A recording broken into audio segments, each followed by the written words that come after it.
Yo, see, jump on here.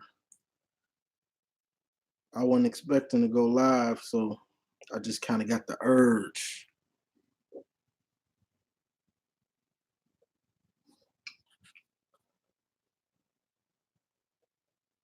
Yo, what up? What's going on? I ain't really know. What's up, Lulu? I'm gonna have to make you a moderator, Lulu.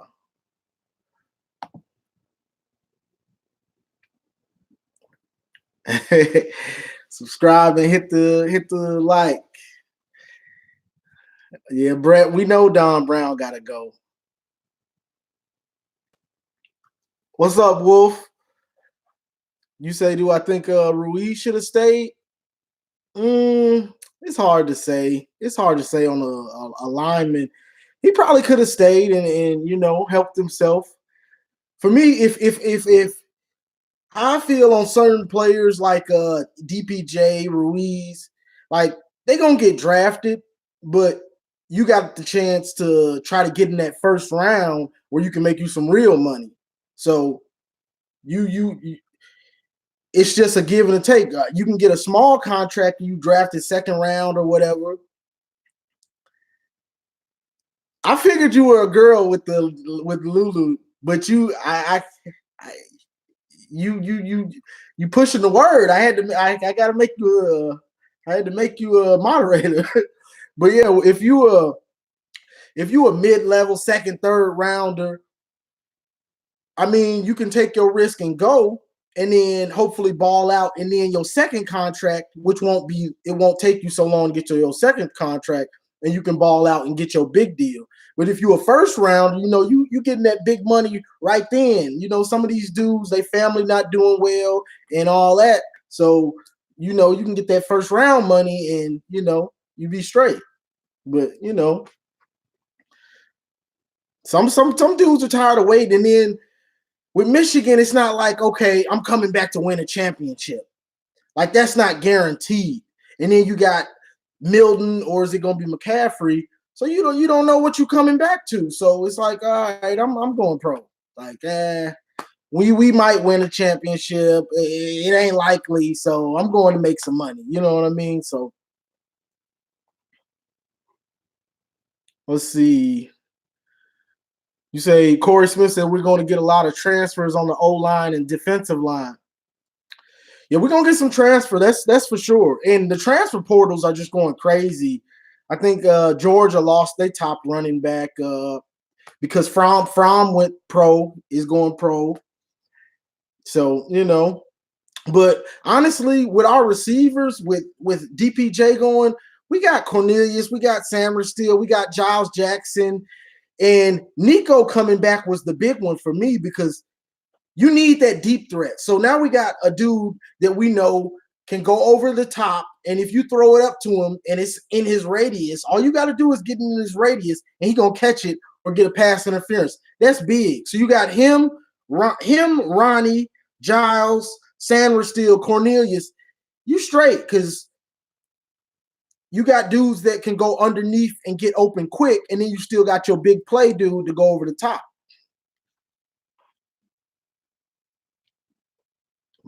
Malachi, you say, dude, Dylan McCaffrey should start. I really don't know. I like Joe. I like Dylan too. I've said this before. I like Dylan too, but I'm not sure his body can take it. And Joe's just a beast. Like dudes like that, practice isn't gonna tell you what they can do because as soon as you get close to the quarterback, they blowing it dead. So you're not gonna see him manhandling dudes and doing all that freaking nature stuff, being 6'5" and 250. You know what I'm saying? So practice, even with Dylan, you're not gonna see Dylan's full potential in practice more than Joe. Joe is a freak of nature where dudes will be trying to tackle him and stuff, and he's gonna manhandle. You need crucial first downs, and now you got to try to tackle a dude that's 255, 250. Good luck. Dude that big, he gonna make something happen. That's just a fact. Let's see where we at. The game says Harbaugh was all smug after Nordin kicked that bomb at the half. Good enough for him to win the first 2 quarters in a moral victory. And I said after my post-game video, I was on Harbaugh about his end of half management, clock management is horrible. He's done it year after year. He's made mistakes. I don't understand how it's that bad when you're coming from the pros, but he gets conservative.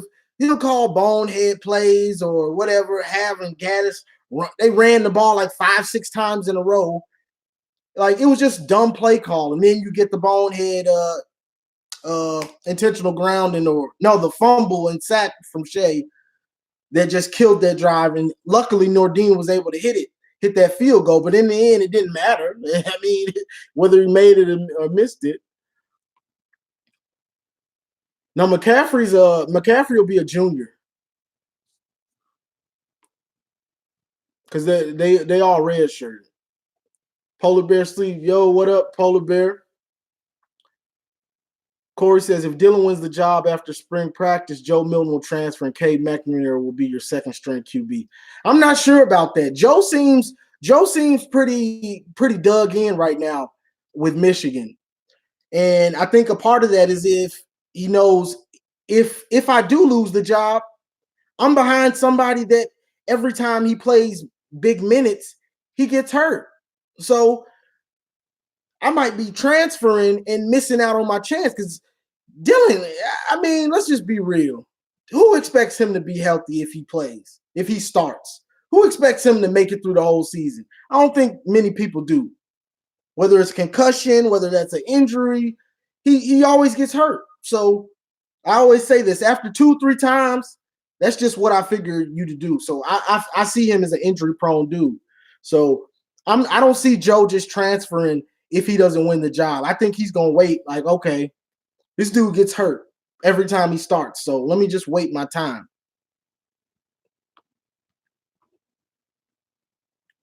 Let's see. Some SEC programs wanted Joe. I'm shocked Harbaugh didn't use the bowl game to give Dillon and Milton reps to see where they are at.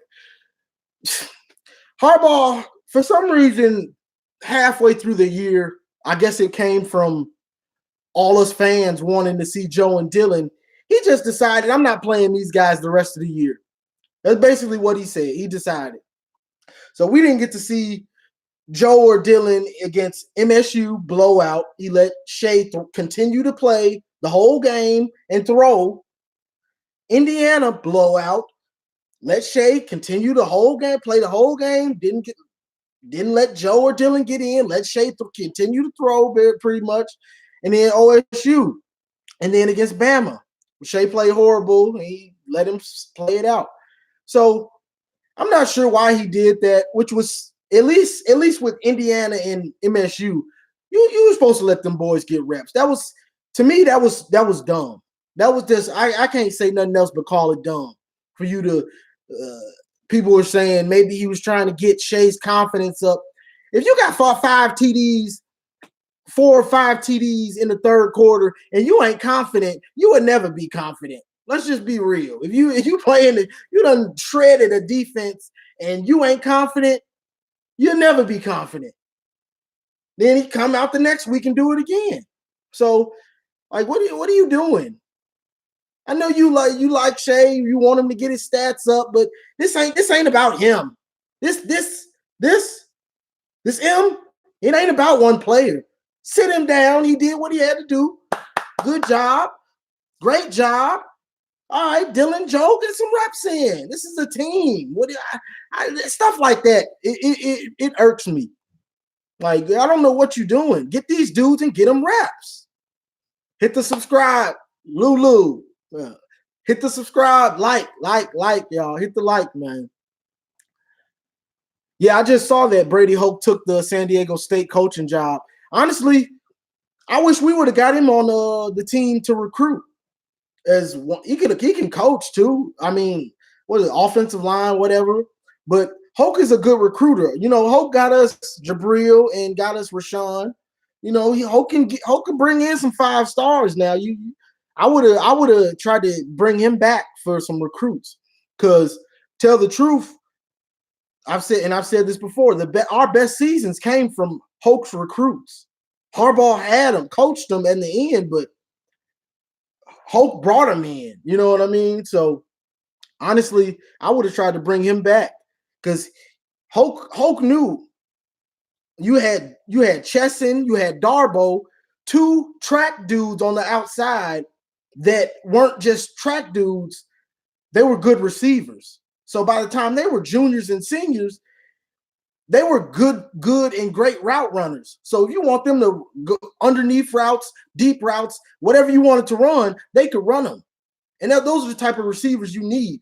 You don't need these. Not that Nico isn't a beast, but you need lean, quick, fast dudes that can run their routes and get open fast and still go over the top. So that's what you need is those track dudes. You need track type style receivers. You need all the top teams. You don't see Bama, Clemson, OSU, all these top teams. You don't see the Nico types. You see some dudes, they might be 6'2", 6'3", whatever, but they're lean. They're lean muscle, not so much bulked up muscle. Let's see. Yeah, Partridge is leaving for Ole Miss from what I'm getting. Yeah, he's leaving.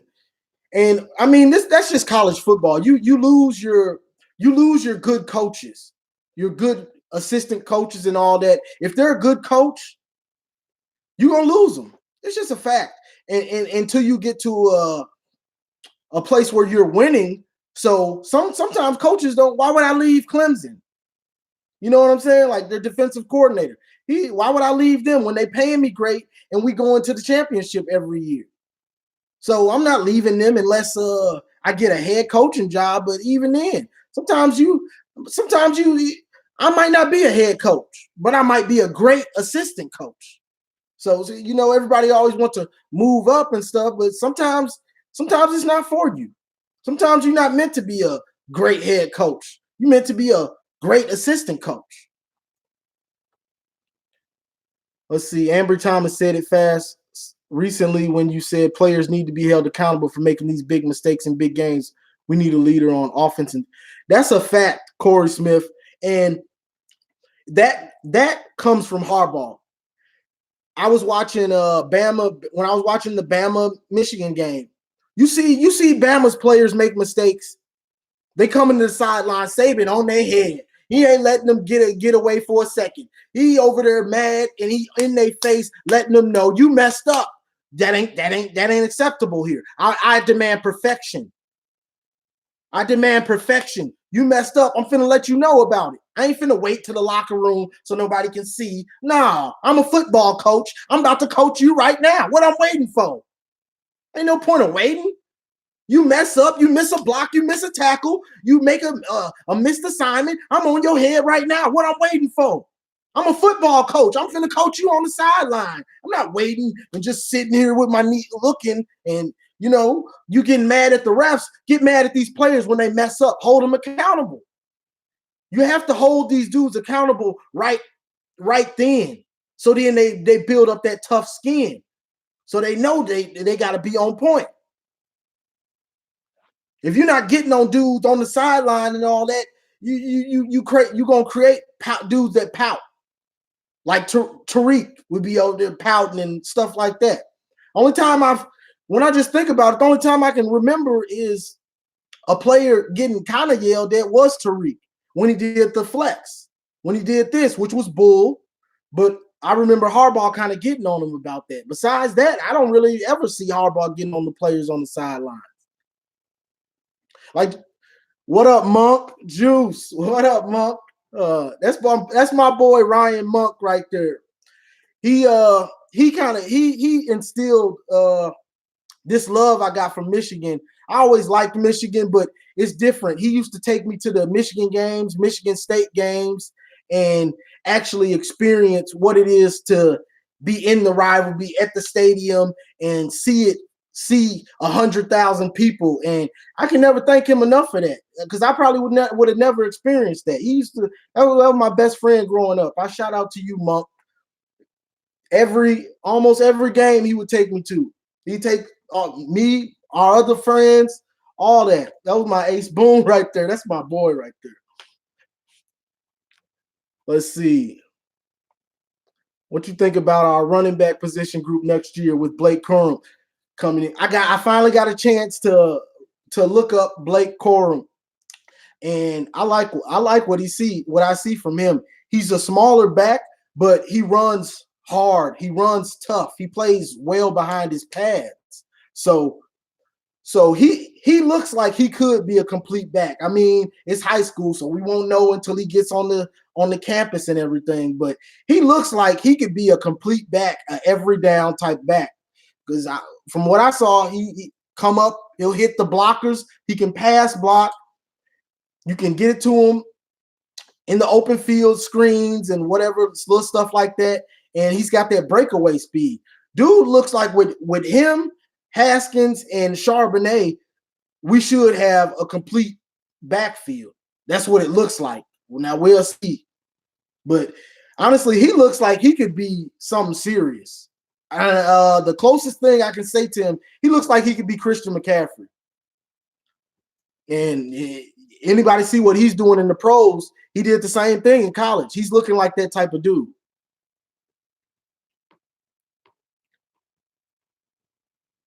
Yeah, I believe Hoke was the D-line coach. Wolf, you would have gave Hoke one more year? I don't know, man. It was, you might be right. It's hard to say. You know, when the hindsight is 2020. Harbaugh did that 2016 year. He did all. Let's see, King Tut. Do you think Michigan would be good next year with Dylan or Joe at quarterback? I think it would be Harbaugh's best year. This next year, now everything goes on the O-line. And I was talking to somebody on Facebook about this. You can have people talk about Devin Gardner like he was trash. Devin Gardner was a beast. That you talking about a dude that's gonna give you everything he's got while getting hit in the mouth play after play after play after play after play. That was that dude. Devin Gardner played behind some of the worst offensive lines in Michigan history.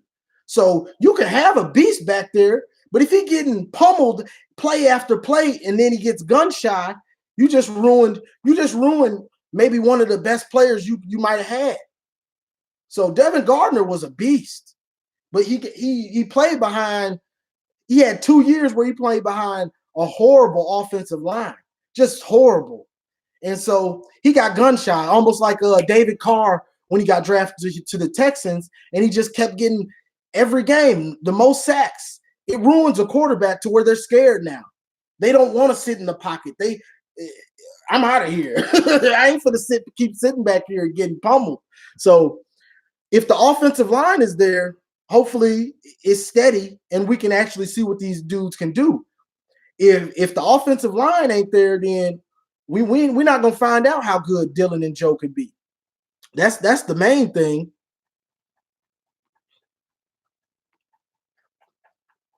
But if the line is there, I mean, it could be with all these weapons. Second year in Gaddis's system, you got two dudes that are mobile and can run. Joe's got a cannon, and he's huge, so that gives you even more of a extension on plays. Because he, just like when we played Bama, Shea would be running, and I don't know if he would see these dudes or if he didn't. He'd have Nico, I think DPJ a couple times. They were like 30, 40 yards downfield. He can't make those throws. Shea has to have his feet under him. He can't just be running and then just 40 yards down the field or something like Justin Fields will do or something. Run out the pocket, then just set up and just throw a rope 50 yards or 45 yards. Shea couldn't do that. Joe can do that type of stuff. I don't know if Dylan can because I haven't seen it, but we know that's a fact. We know Joe's got a cannon. So That's the type of stuff you can get from him. But Dillon is just a beast, knowing when to keep it and when to keep it and when to give it on the read. He makes the defense account for him. Shea never really did this year. Last year he did a lot of that, well, a nice amount of it. But this year, I know he was hurt a lot of the year. But even when he got healthy, he didn't do it too much. But in this type of offense, the spread you need that. Hit the subscribe. Hit the like and subscribe, y'all. Chris Evans is coming back. When Chris Evans got off the team, he took it personal as, okay, I could leave or do this or that. I'm going to work my way to get back on the team. I'm going to stay in Ann Arbor. I'm going to work in Ann Arbor, and I'm going to get back on the team, which you can't do nothing but salute a man trying to work his way back from what he messed up. I salute him for that. But I'm not sure how good he will be when he comes back. When you don't play, when you're not at practice getting coached, when you're not playing at a high level, you lose something. You're going to lose some speed, probably some agility, and you just lose a little something because you're not playing against dudes. You're not playing against your teammates. You just running drills basically. So, you don't get better in sports for the most part by not competing. So we'll see what he has. I'm not sure if he does get back on the team with Corum coming in and Haskins, and I'm not sure how much shine he'll get. I know he could probably definitely help in the passing game, the screen game, but that's if Corum don't come in and learn the system. If so, I might just ride with him and let him get them reps. And Chris Evans will probably just have to get what's left over. But we're gonna see. He says, if Bo was alive, Rich Rod would have never been hired at Michigan. You might be right. Rich Rod set Michigan back. Running that 3-3-5, mainly running the 3-3-5. And he got Denard and he got Devin. Honestly, Rich Rod's mistake was waiting to play Devin and Denard, I believe. If Rich Rod would have, I think Denard might have been the starter then, but Devin used to come in and throw 50, 40-yard bombs pinpoint. And I used to be like, why is he on the bench? So, me personally, I might have would have started Devin over Denard. That's just me. Denard was a beast running, and he put up some stats. Somebody tried to compare Shea to him, and I pulled up Denard's best year. Denard had almost 4,000 yards. He had like 16, he had like 2,500 passing and like 1,400 rushing or something. Shea ain't putting up no production like that. That's production. That's get on my back. I got y'all passing, running, whatever. But Devin was slick a beast. I hate that he had to go through those offensive lines because he was a way better passer than Denard, but he didn't have that speed.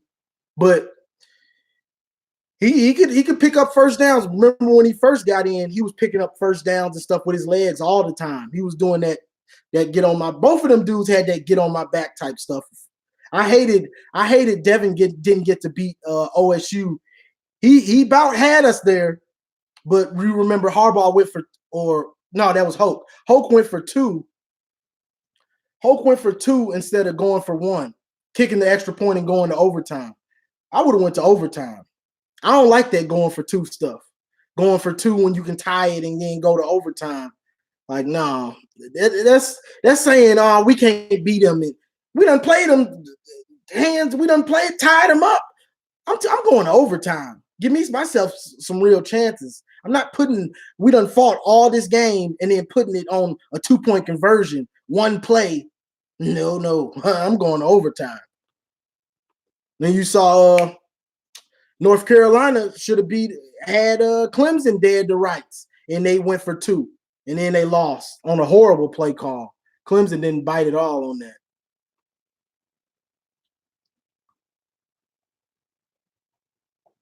Deontay Ball says, take a look at some of our receivers coming in. Roman Wilson, AJ Henning. I'm going to have to check them out. You say 4.3 40s?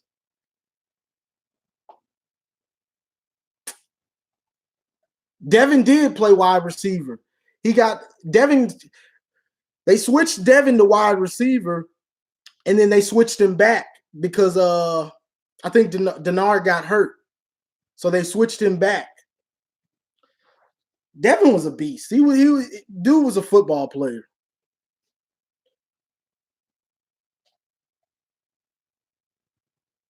Devin Smith was a better wide receiver than QB to me. Devin, you talking about who are you talking about, bro? Devin Smith.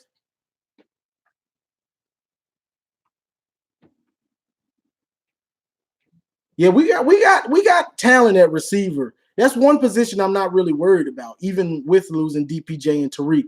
I'm not really worried about. I'm not worried about the skill positions really.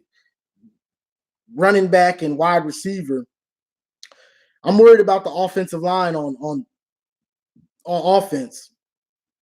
Defense, I'm worried about the D tackles. Hopefully, we can get somebody in. Hopefully, Mozzie Smith, Chris Henry, Jeter. Hopefully, these dudes are putting on weight and muscle mass so they can clog up the middle.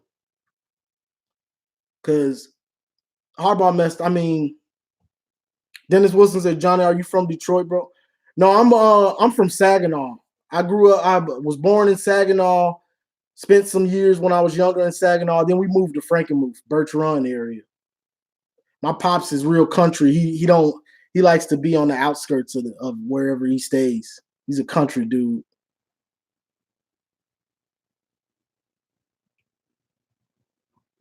Nate King. Nah, I ain't from Florida, bro. I just live in Florida.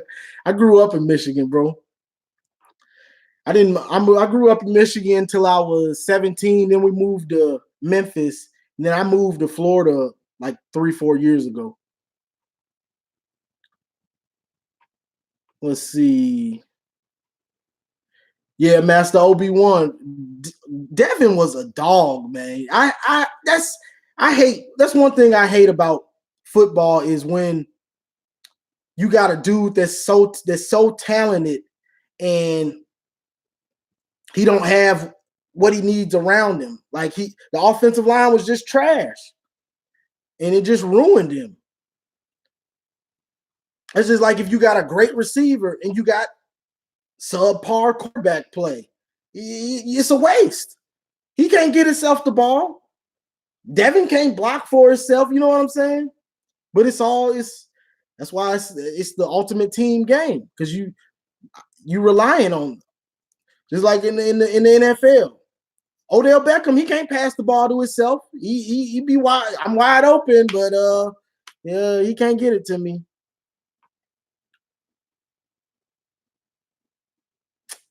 I'm not sure who we play second game. It's a cupcake, I believe. I know we got Washington right out the gate. So here we go again. You got to have them ready. That's a big problem with Harbaugh is not having dudes ready to go. You got to have them ready. We can't wait till second half Penn State to let's turn up now and try to make a hell of a comeback. No, you need to come out hitting dudes in the mouth. And just like every game, okay, I'm going to use OSU Clemson for this. OSU came out hitting Clemson in the mouth. Boom. Hitting them in the mouth. Clemson is going to, the other team is going to, okay, he just hit me in the mouth. Okay, let's go. Now they're going to swing back. So that's what you had with Michigan and Bama. We hit them in the mouth. Okay. Now we finna hit y'all back. You know what I'm saying? Second half. Okay, we saw what y'all got. Let's see can y'all go 12 rounds. We couldn't go 12 rounds. We won half the fight, and then they knocked us out. So that's the difference. It's a four-quarter game, 12 rounds. Let's go. You hit me in the mouth, I'm gonna hit you in the mouth. Or can you just knock him out? So that's what it's about. Four quarters. Harbaugh had, when it's a big game, half the time, Harbaugh, okay, they play well in the first 2 quarters, dud second half. Dud first half, bomb third and fourth quarter. That ain't gonna cut it. You got to be showing up. You got to be showing up.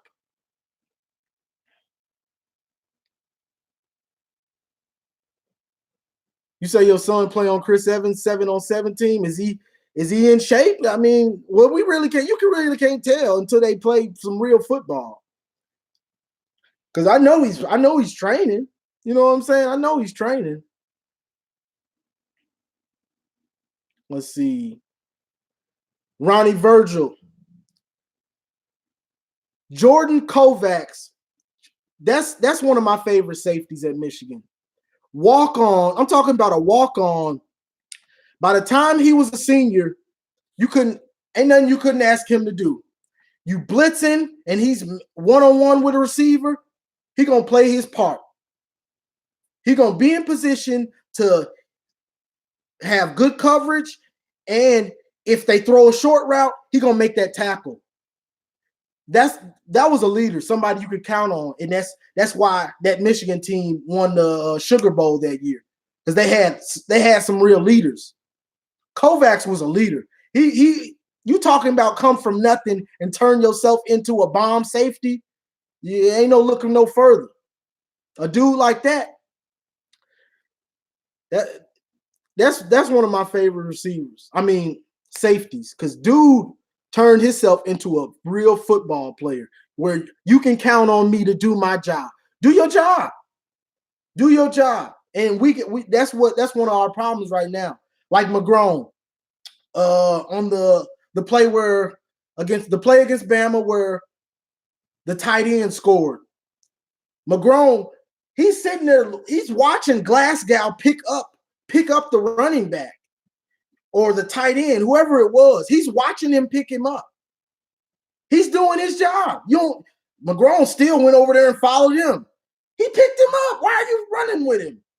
He's doing his job.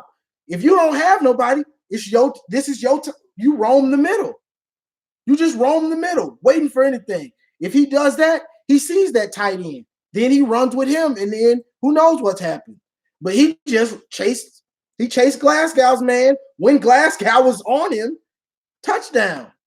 Trust your teammates to do their job. Everybody do their job. You can't be trying to do other people's jobs and then forget to do yours. And I love McGrone, but I'm gonna tell you when somebody mess up and I see it. I ain't finna hold it back. Only 14 likes, y'all. Hit the like button. Hit that like button. I know y'all on the couch chilling. Hit that like, man. Hit that like. Appreciate it, Lulu.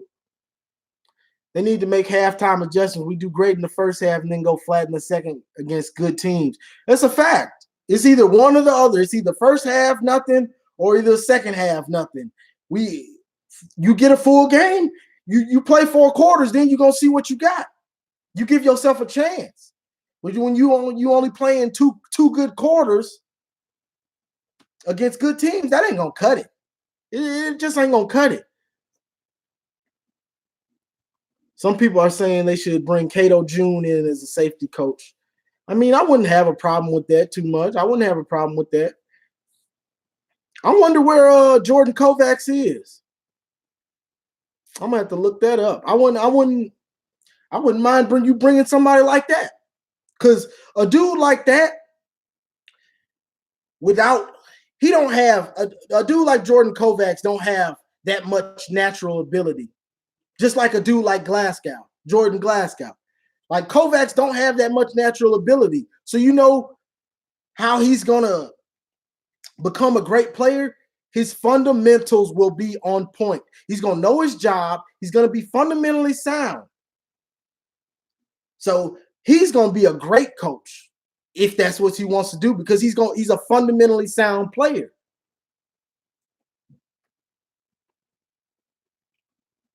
Let's see. Michigan needs an edge rusher that needs a double team, model the team you can't beat. That's a fact. We haven't had that. I guess you could say, Rashawn and Chase, good edge rushers, but we need that freak. We need that dude. We need one of them dudes like OSU's got with what's his name? I don't forgot dude's name. You know what I'm talking about. But we need somebody like that. The Bosas, they consistently have one of them dudes now. And we need one. Because dudes like that can single-handedly just wreck an offensive game plan. They can wreck it. And we've seen it. We've seen it done before. So we definitely need one of those dudes. Yeah, you're right, Bullet 0910. It's a huge culture issue. And that starts with Harbaugh. You got to start demanding excellence in practice and all this, and stop blowing smoke up these dudes' butts. Oh, it's close and they're looking great and all this coach speak. A dude, Nick Saban, what do you got? 5-6 rings? He don't be blowing smoke up these dudes when they playing bad. We got a lot of work to do. This and that. He let you know. He don't be blowing smoke up these dudes. What you blowing smoke up their butts for? Let them know we got a lot of work to do. I don't like what I'm seeing. No point of trying to poo-poo these dudes. You want them to be successful, you got to be hard on dudes. That's just a fact. You can be a fun coach, but when it's time to work and practice, you got to critique these dudes and let them know. And not only that, this offseason, I don't know if I'm sure they do this, but you got to everybody work on your weaknesses. Ambry in the corners. If you don't turn around and find the ball, that's what you need to be working on all offseason. It's finding the ball when it's in the air. You see the receiver turn. You got to learn to turn. I done played corner. I know it's an island, and sometimes you don't want to, but sometimes we get dudes and they don't even think about turning around. But work on your weaknesses. If you can't pass block as a running back, you got to learn how to do that. Christian Turner, I don't know if you're going to be there. You got to work on your weaknesses. Nico, work on your route running. Try to get quicker feet. Everybody, work on your weaknesses. Try to become a complete player. Like that's number one in the offseason. Whatever you don't do well, that's what you need to focus on. Don't focus on the things you already do well. You're not going to get better like that. You have to focus on what you do bad.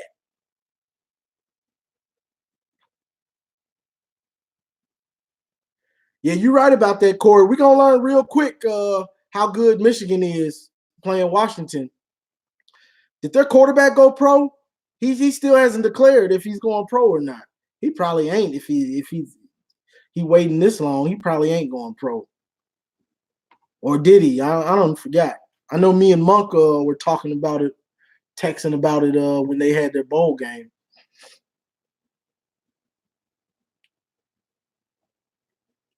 King Williams said we need 2 big TDs, legit 315, and 1 thumper LB, legit 245.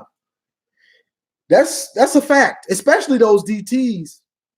Now, McGrone is about 245. He's prototypical linebacker size. That's what I love about him. Prototypical sideline and sideline. His only problem is knowing assignments and taking bad angles. Sometimes he don't know his assignment, which it makes him get in bad situations. So but let's see what we got. McGrone, is Devin Gill was a senior, wasn't he? What's the other linebacker that got hurt, which made McGrone take his place? I be having brain farts where I just forget half the players when I be on here sometimes.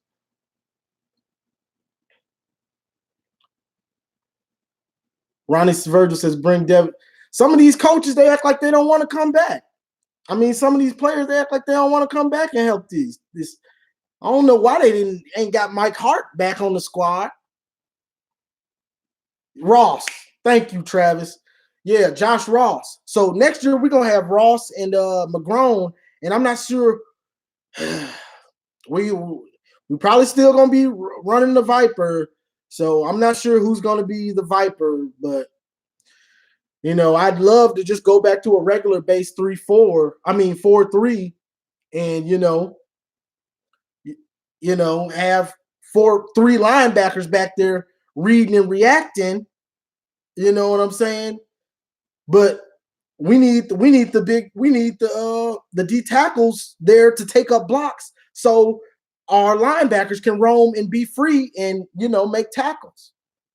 Because I'd love to see McGrone just get to sit back and read and react and have his head on a swivel. You know what I'm saying? I'd love to see that. I hate Don Brown's defense. His scheme, it's just too aggressive. It's cool to be aggressive, but his defense is just too aggressive. It puts too much pressure on everybody, especially the secondary, the safeties.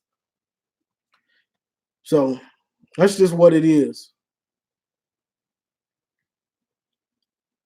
Bullet in the air, he does. I'm so tired of Don Brown.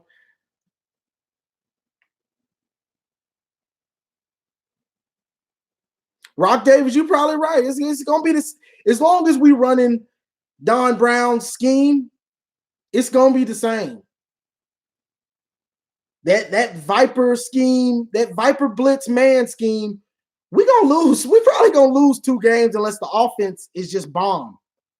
Because he gonna face a offense with NFL speed and a quarterback with pinpoint accuracy, and he is gonna shred him. He's gonna wait for his time, and they're gonna see that blitz coming, and they're gonna dial up the perfect play for it, and it's gonna be a touchdown. Even with Dax Hill, y'all see, you trying to run them defenses, and your safety back there, and that dude, that wide receiver is coming full tilt, full 3. If you're not in your back pedal and ready to turn, and that was part of Dax's problem, was he was kind of flat-footed when by the time I don't know what's going on. I can't remember nobody. Alabama's wide receiver comes blazing to him. He was kind of flat-footed. By that time, he needs to be in his back pedal, getting ready to turn. But he was kind of in no man's land, because if he turns this way, not to say that he would have, if he turns one way, the receiver had him where he could have just cut the other way and he would have been freaked that way. So he needed to be in his back pedal regardless. He was just kind of flat-footed. Like, you playing safety, if you're not in your back pedal and them receivers coming full tilt with 15, 20 yards already, they finna blow by you, dog. You finna get blew by. Playing safety, you got to learn that. If you flat-footed out there, them receivers, they finna blow right past you. It don't matter. You have to be in your back pedal and ready to turn and run.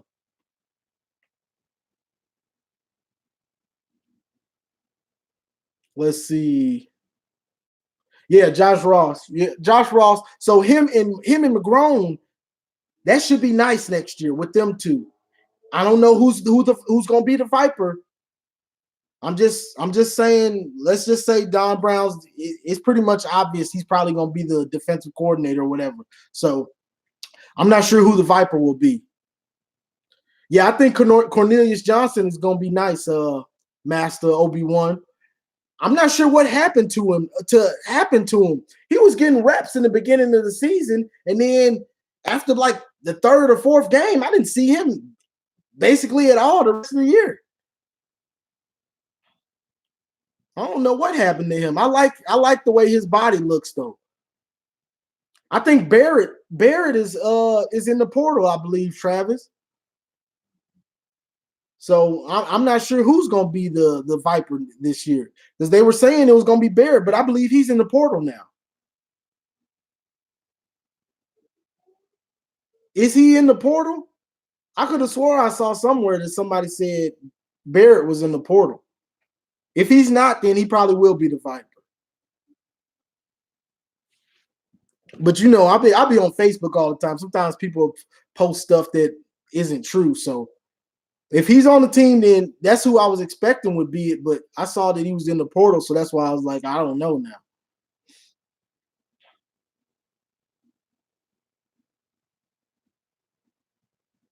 Malachi says, "You the man, Johnny. I appreciate it, bro." Black Star says Joe Milton 2020. I like Joe. Everybody's got their favorite. Some of us like Joe, some of us like Dylan. I like them both, but if I had to choose, I would pick Joe. But I like them both, honestly. I kind of hate that it turned out like this. I almost wish we didn't get Shea, so Dylan, we could see what Dylan was there, and Joe would already know, okay, Dylan is gonna be here, and then my time gonna come after him. You know what I'm saying? If he wanted to wait.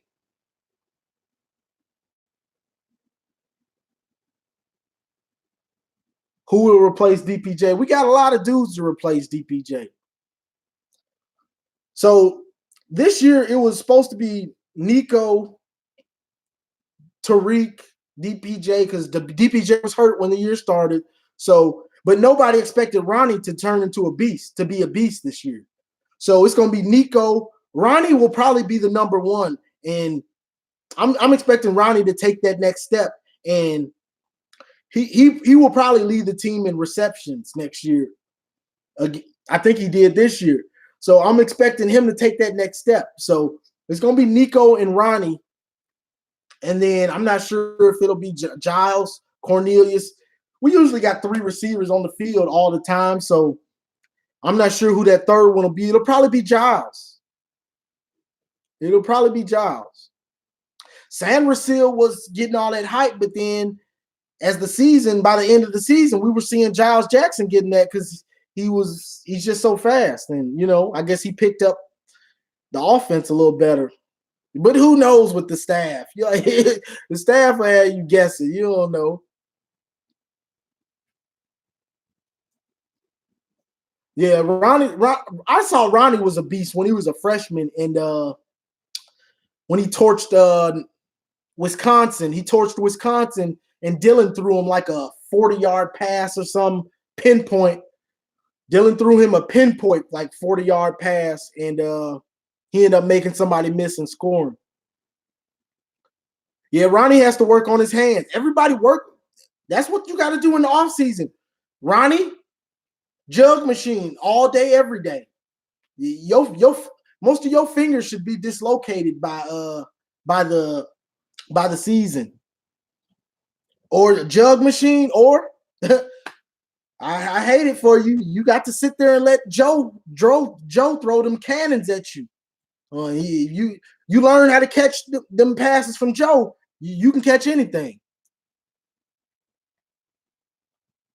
Because I'm hearing Joe's got a howitzer.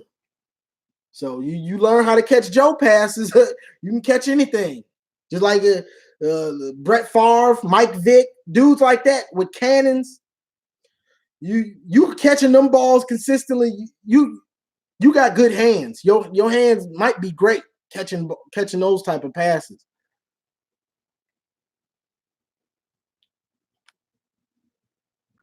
Let's see. Otis Reese. Where is he coming from? Wolf, when Luigi actually got in the game, I liked what I saw out of him. But this is another one of my problems with Don Brown and Harbaugh. I guess he talked Harbaugh into doing this.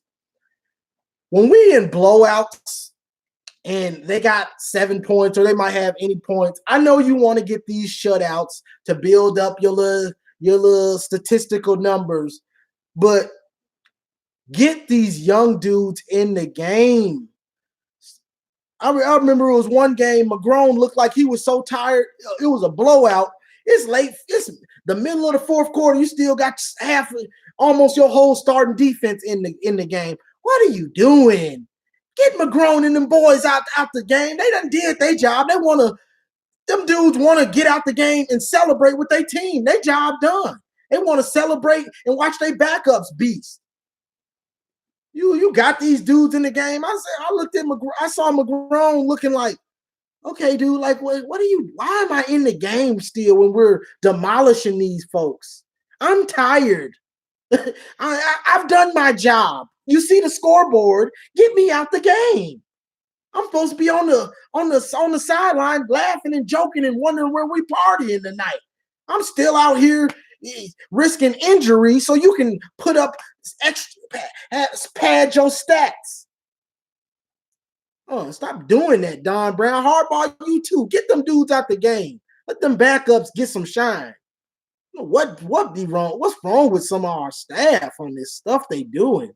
Get them dudes out the game.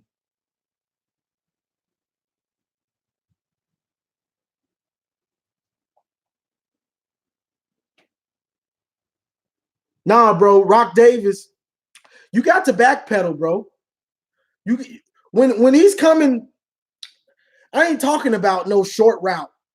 McGrone, I don't even think we were in a man in this defense. That first play that Bama scored on, I think we were in a cover 3 or something. And Dax was the deep safety. He's got to backpedal in that situation. He can't be flat-footed. He was flat-footed. You saw what happened. You got to backpedal. That was a zone, though. That wasn't a man. If it was a man defense, it was an ugly man because he was running free. So it had to be a zone. Or either Glasgow just didn't run with him. But I believe it was a zone. So Dax Hill being that deep safety, he has to get in his back pedal. If not, it's gonna be what happened. He finna get torched. That zone, you got to get in your back pedal, bro.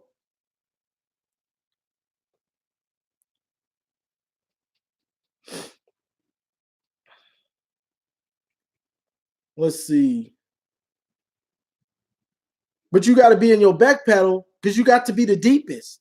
You got to be the deepest. You can't be sitting there flat-footed on that type of situation, or you gonna get torched like he did. Black Star 313. I'm not sure if I don't think Dylan is fast enough to play receiver, bro. I don't think he's fast enough for that. His 40 time when he came to Michigan was like a 4.8. I know we've seen him take it 40 yards and stuff like that, but that's not. Wide receivers have to get open quick. They have to get from zero to 60 fast. I'm not sure Dylan has that type of speed anyway. I don't think so. Oh, that was Nebraska. He torched like that. I just remember it being a red and white team. But yeah, he torched them. Ronnie torched them. Let's see.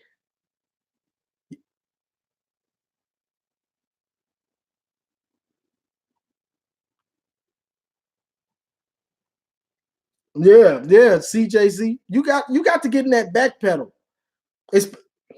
Especially, I'm not sure DPJ saw him coming, and that was part of the problem. He didn't see him. And that's why he just torched. I mean, not DPJ, Dax Hill. I'm not sure Dax Hill saw him coming. And I think that was part of the problem. I think he didn't see him until he crossed his face. And by that time, it was too late. He wasn't deep enough, and he was flat-footed. So by the time he turned, that's why all he could do was dive.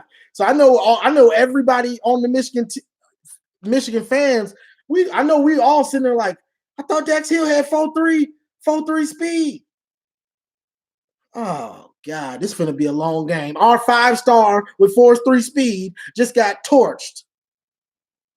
I know we all was thinking that, but that's when you're not doing fundamentally sound things. It don't matter. It don't matter how fast you is. Now you take a dude like Deion Sanders, supreme speed. That supreme speed only gonna get you so far if you're not doing fundamentally sound things. The higher the level, the more fundamentally sound you have to be on doing your job. So you can be as fast as you want to be. If you're not doing fundamentally sound things, you're going to make mistakes and you're going to get exposed. Let's see. Brody, Wolverine, I have no confidence in Don Brown or Harbaugh. This will be the same results next year, guy. Honestly, you're probably right. We're probably going to lose 2 games. Let's see. We got Washington. I'm hoping Penn State takes a step back, but who knows? They losing Hamler. He pretty much carried their offense this year. So, but you never know who they got coming in or what, or who comes out of nowhere and it just clicked for him. Now he's a beast. So you don't even know. Wisconsin is losing Jonathan Taylor. So hopefully that will help. But knowing Wisconsin, they probably got somebody else in the wings. There's something like that. They keep a great back that usually comes in as a freshman beasting. So who knows with that? And then OSU in Minnesota. I'm not sure what Minnesota is losing this year. I know they got a bunch of stud receivers. I'm not sure if they were seniors or juniors or what. And their quarterback, Tanner? He's a beast. He scares me. I don't like him. Unless he on our team, then I love him. I don't like Tanner. Tanner Morgan, yeah. Don't like him. He's a beast. If we had him, we might have been able to get through the Big Ten. And the OSU game is up and up. Dude is a beast. He is nice. Let's see. Yeah, I don't know much about him either. I know we lost Spinella, who would have been starting this year. He's in the transfer portal, I guess. So, it's who do I think will win the Big Ten next season? OSU. That's easy. They got Fields coming back. He had 50-something touchdowns this year. So it's probably going to be OSU. I don't see nobody having a good enough, bringing enough back to beat them. I don't see Penn State bringing enough back. I think they lose some defensive players. They lost Hamler. Wisconsin, they got Jack Cohn, but he can't beat you. He can't beat them by himself without Taylor. He couldn't beat him with Taylor. He might take a step up, but so I'm not seeing anybody being able to it's going to be OSU again. They're going to win the Big Ten. Fields is a beast unless Fields gets hurt. But knowing OSU, they have their backups ready to play and ready to go. So even if Fields does get hurt, he still might be able to ball. They still would probably win the Big Ten. They have their dudes ready to go. And you notice this on from Bama to Clemson to OSU. These teams have their backup QBs ready to go. So when the starter get hurt, they're not sitting there like, oh, our season is over and all this. They have them ready to go to where they might lose a game, but their season isn't just thrown in the trash. They still win games. Just like Bama beat us with the backup, put through for 300 yards. Their receiver had his career day, 200-some yards. And I said this, good teams, good team, good offenses, great offenses. These top receivers, Olave and Bama's receiver, I can't think of his name for some reason. They licking their chops. Hamler, when they see us on the schedule and Don Brown's still there, they licking their chops. I'm going for 150. Coach, get it to me. I'm going for 150. 200. I'm going for 200 receiving yards, coach. Get it to me, coach. You already know what they're going to do, coach. Get it to me. I'm going for 200 today. I'm about to raise my draft stock today. I got Don Brown. We going against Don Brown, and I'm a fast receiver. Oh, my draft stock about to go up a little bit today. I need to get in the end zone at least 2-3 times today. I got to go for at least 150 on this. I know what they about to do. Ain't no safety hold me. Ain't no safety hold me. I'm about to put up some numbers today. That's what these top receivers and QBs think when they see our defense. Our defensive philosophy, should I say. That's what they think. It's because that's what I think. Like, oh, well, God, we facing Hamler. We're about to get shredded. We're facing Bama with top receivers. We're about to get shredded. And we do. We're about to give up some big monster plays that will break the game open for them.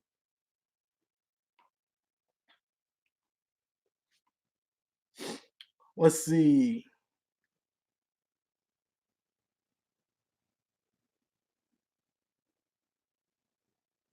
Yeah, it wouldn't be bad if we played more zones. The problem is we play so much man. When we do play zones, we make mistakes. We play too much man. Now, the only year that I've seen us play run zones and run them well was 2016, where we ran a lot of zones. We ran it was probably about 50-50.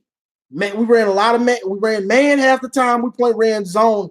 We might have ran zone more than man sometimes in 2016.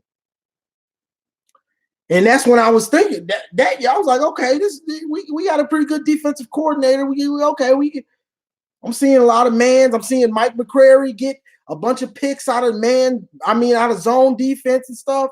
Then after that, Don Brown just said, all right, I'm running man all the time. I ain't even switching to those zones. I'm not sure what made him do that, but that's how he's been since then, where we sprinkle in some zones, but we don't run them a lot. 2016, we ran a lot of zones, and they worked. Top teams, you see them run a lot of zone. Like you see Clemson run a lot of zone. But they run some man too. But like against OSU, they tried to run that man. Got torched, Olave. You know what I'm saying? So the smart thing to do is to run zone because these receivers are too fast.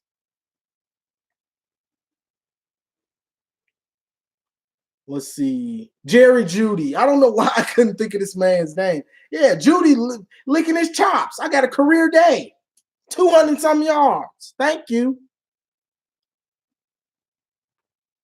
Yep, DJ Durkin. I would have honestly, I didn't think Durkin was gonna get a job, but Ole Miss done brought him in. He can coach. He hard on the defensive players, but he produces some good defenses. I wish we would have had him. I wish we would have brought him back since people not really on. I haven't seen, if something's bad, you usually see Sports Center, ESPN, or Outside the Lines get on it all. Ole Miss brings in DJ Durkin, and after all this, I ain't seen none of that. So I guess it's water under the bridge. So, I wish we would have brought him fired. I wish we would have fired Don Brown and brought Durkin back. I like DJ Durkin.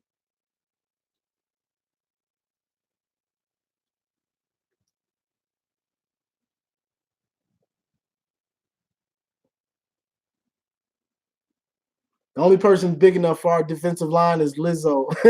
You wrong for that.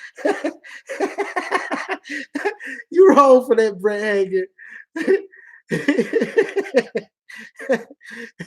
You wrong for that, bro. Yeah, I'm mad about it too, Mason. That Don Brown ain't getting fired because Harbaugh loves him so much, and that's gonna be Harbaugh's downfall. It's him being stubborn, trying to keep Don Brown around just because you like him. We're both stubborn. I like that. If you want to maximize everything, maximize your defense, maximize special teams, maximize your offense, you have to find the right coaches. Don Brown ain't that. It's a proven fact. I just went on a rant about how these speedy receivers with quarterbacks with strong arms and good accuracy, they licking their chops when they see you, dog. They licking your chops like, all right, I'm about to make some money for myself. Draft stock is about to go up. Huh. These dudes licking their chops when they see you, dog. Yeah, we all knew it was gonna be a long game when after that first touchdown. They just torched our fastest corner with the most potential on the first play. It's about to be a long one. Any word on replacing Partridge? I'm not sure who they gonna go after. CJ7, yeah, Metellus gets toasted. He does. And some of these dudes, their potential, it just ain't high enough. Metellus made some plays last year, made plays this year, but his best games come against our mediocre competition. His ceiling ain't high enough against OSU, against Penn State, against the best teams, against Bama. His potential ain't high enough. So you need dudes that potential is high enough. Okay, when we playing a great team, it ain't nothing to them. We playing a great offense. Okay, I'm a great defensive player. What's up? Let's go. This is actually the matchup I've been waiting for, is to go against Jerry Jeudy, to go against Hamler and show that I don't care how fast you are. I'm the top safety out here. I don't care who you got. I'm that dude. You got to come across the middle and deal with me. You got to be one-on-one with me. And guess what? If they throw it up, I'm the one coming down with it, not you. I'm the one finna make my draft stock go up off of you. Jerry Jeudy, he threw it up. I'm the one mossing you. My stock going up off of you. You the first round pick, and I'm getting interceptions on you. And I tell you who got a dude like that, Minnesota. Antoine Winfield Jr., he's one of them dudes. You threw it up. You messed up because I'm out here. Thank you. Going the other way. You messed up. Throwing it even anywhere in my vicinity. I'm taking it. He one of them dudes.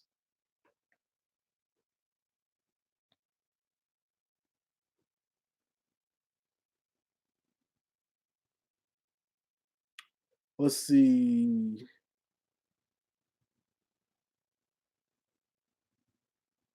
Yeah, Don Brown, he old fashioned, but you need them dudes. And this is another problem I got with Don Brown. We would get more interceptions if we would just play too deep sometimes.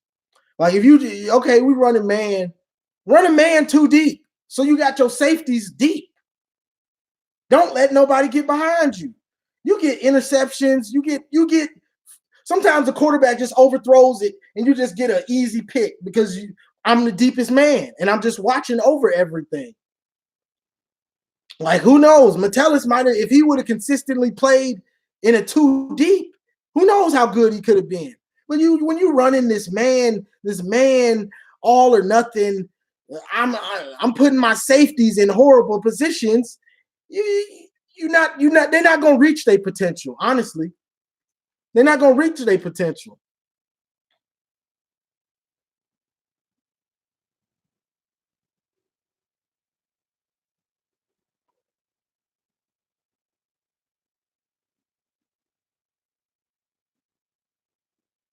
Let's see. Yeah, the original. That's what I see. I think McCaffrey will probably be the starter, unless and I talked about this earlier. I believe a dude like Joe is not going to be able to showcase everything he can do in practice. He's just not going to be able to because they don't get hit. Your quarterbacks don't get hit in practice. So Harbaugh or Gaddis would have to see something in Joe probably, because it's probably going to be close. It's probably going to be close. I appreciate the super chat. I appreciate the super chat, John. Alabama game was all big plays in the passing game for them. If we play deep, we might have won. Exactly.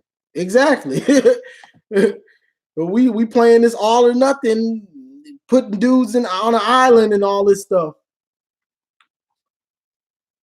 Yeah, but McCaffrey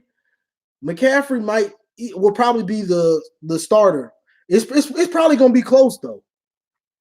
But like Indiana did with Ramsey, they set him down because the young dude has so much potential. He's so athletic and can make so much stuff happen because he's a freak of nature type dude.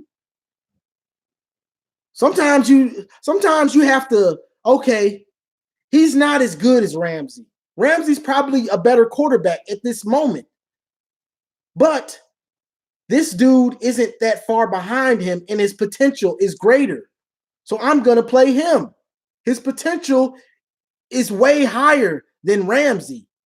So I'm going to go play him now. Let him have his growing pains, but hopefully it'll pay dividends in the future. And that's part of why a lot of us didn't want Shea to play this year. Whoever the starter is going to have some growing pains. Whoever it is.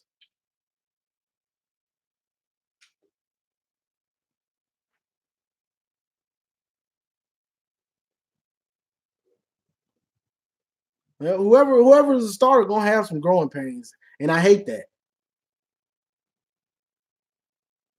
That's true, the original. We don't throw deep enough and we don't throw screens enough. That's a fact. I made about 3-4 video post-game, pre-game videos about how we need to be. Just Nico alone should have been getting three deep balls a game because he's too big. You put it in Nico's radius. If he touches his hands on a deep ball, he coming down with it. I don't even think I can remember him not coming down with a deep ball that he got his hands on. You put it in his radius, he coming down with it. If not, pass interference half the time. Just dumb. It was just dumb. Mark Bester, we got the wrong brother. That might be a fact. John Harbaugh can coach. He can coach, and he's not stubborn. Just you see what he's doing with Lamar Jackson. Okay, I got a freak of nature, supreme athletic dude who can throw. Basically, Denard Robinson at his best, or something like that. Okay, I'm gonna do what he does well. I'm gonna maximize that,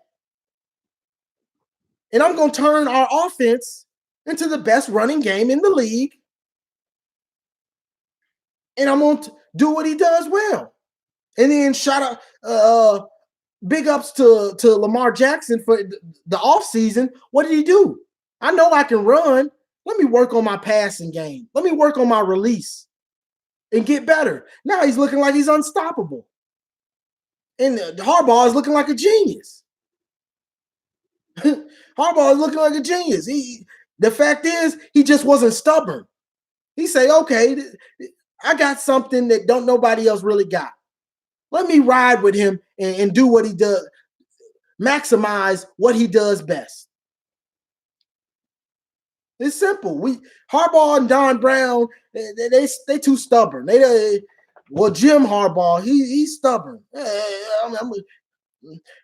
3 yards in a cloud of dust. Worst come to worst, run it. Run. Worst come to worst. Dog, this ain't 1985. This ain't 1992. That ain't the game no more. Throwing is the name of the game. Throwing the ball. Now next year, if you wanna, okay, I got Dylan, I got Joe, I got 2 dudes that can run the ball well and probably get me 50, maybe 60 rushing yards a game. And I'm gonna run Haskins, Charbonnet, and Corum or Evans. And I'm going to make our offense the best running attack in the Big Ten. And play action pass off of it because you got 8 in the box. Now, if you do that, then hey, if it's working, it's working. If you want to go out and be the best at okay, I'm going to have the best running game. We can't talk about it. Now, if we got the best running game next year in the Big Ten, I can't come on here and talk about why are we passing it when we running for 200 and 250 yards every game, 300 yards. I can't complain about us being the passing game. But when we barely getting 100 yards and stuff like that, we getting 100 yards as a team and stuff like that. Maximize whatever we do well. If that's passing it, maximize it. If that's running the ball, maximize it. Whatever your quarterback does well, you maximize that. And you build your offense around it, and then you see what you got. Otherwise, you got to build your offense around whatever your quarterback does well.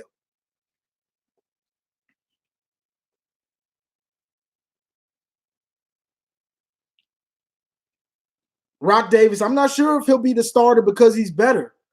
I'm not sure about that. We don't know. We just haven't seen enough of these dudes, and that's the scary part. And that's going to be the big thing to see. And this is a horrible time to come out and have Washington the first game. Don't schedule no more big non-conference games. Just stop doing it. I know I like to see us play these different teams, Notre Dame, all this. But I want to win. I want to win the Big Ten. I want to have a shot at making the playoff and whatever. And this don't help. All these other teams, they're not playing them. Clemson ain't playing nobody. Clemson ain't played nobody all year pretty much. So we're going to have to play Washington and bring in a first-year starter. And Washington be having some dudes out there on defense. If y'all don't know, Washington be having some dudes out there on defense, y'all. So we're going to be bringing a first-year starting quarterback, whether it's Joe or Dylan, into that game. So we who knows what we're going to find out in that game? You know what I'm saying? Like, who knows?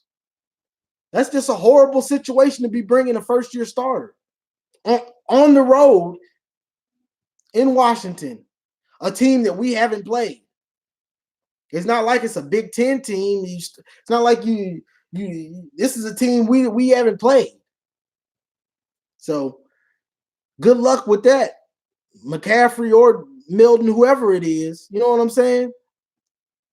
So I wish we had a cupcake next year, first game.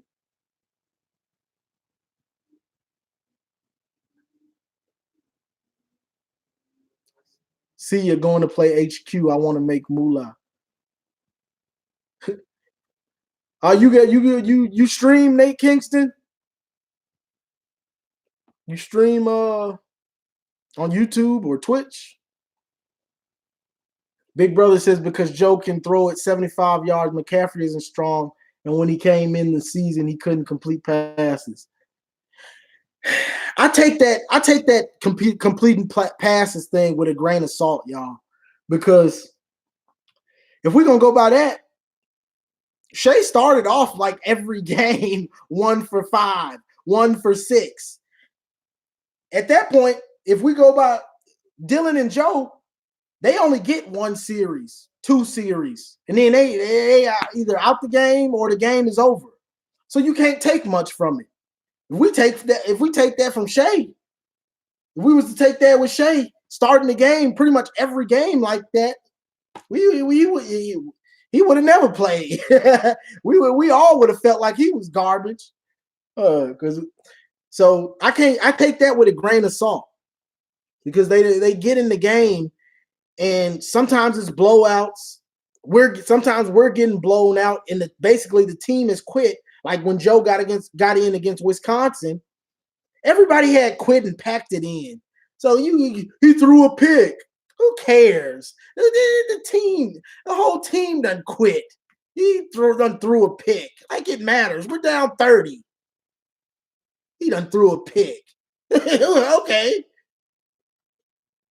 So, I take them getting in the game at the end of the game because Harbaugh puts them in with 1 series. Like we'll be up 30 with the whole 4th quarter to go, and he'll wait till the last series, and then he'll have them running it a lot of the time. They'll be handing it off, It's just dumb how he handles those backups to me. Like, get these dudes in and let them throw. Don't put them in and then you barely let them throw. Like, put them in and call the same plays you've been calling for Shea, throwing it downfield and, call them same plays.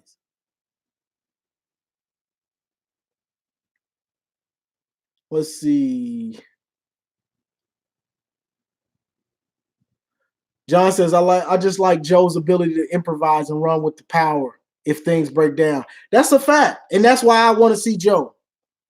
Because he somewhat reminds me of like a Cardell, because he's got so much weight on him. You couldn't, when worst came to worst, 3rd and 4, whatever, Cardell gonna go get them yards. Cardell Jones for OSU when they won the championship. Worst come to worst, he going to get them yards. All right, get on my back. I'm finna go pick up these first downs and we finna win. He's 250. He's just as big as linebackers. It ain't easy to bring that down when you tackling somebody that weighs just as much as you. Hopefully we win the Big Ten before World War III starts.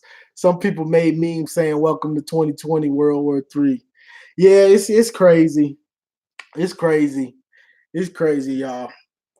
But hopefully we can. I don't know what to think, because Harbaugh's stubborn. He's stubborn. Bullet 910 says only game action Dylan and Joe got was handling the ball off. Exactly. They were handing the ball off most of the time when they did get in the game. Like, he didn't give them dudes a fair chance to throw downfield or whatever. Like, it was, I don't know what Harbaugh does sometimes, but he messes it up for himself. But then when we blow out Michigan State and Indiana, Shea's throwing with 3 minutes left in the fourth quarter. We're up 25-30, and he's letting him throw it. So I don't know what he be thinking sometimes, y'all.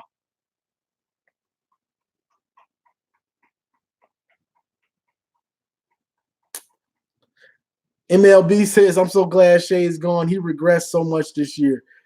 You're right, he did. By the time he actually, and what's crazy, he got it going. He got it going against Michigan State, got it going against Indiana, played well against OSU the first half. Second half, the whole team kind of played horrible. So, and then what's up now or never? And then against Bama, he just was horrible. So it's hard to say. Like, I don't know. I just felt like Shea was he's not that leader, that quarterback that has. I almost think Shea doesn't have confidence in himself. The way he talks and stuff, I don't honestly think he don't have confidence in himself. Even if you soft spoken, like football in any sport that you excel in and you play at a high level, you become a cocky dude. Like, you don't care who you face in and stuff. There's a real cockiness to you because you believe in yourself that you're a great player, that you're a beast out there. And he doesn't exude that confidence to me, especially in interviews. Like, and I talked about this before on my last video and stuff. That's big. For a quarterback, that's big. When you walk into a crowded room, do you become the biggest figure? Or when you walk in the room, the dudes look like, okay, that's the quarterback. That's our quarterback. That's, you know what I'm saying? Do you? So it's big. NFL, even in college, you the face of the team, and it comes with a lot. I just don't think Shea could handle it really.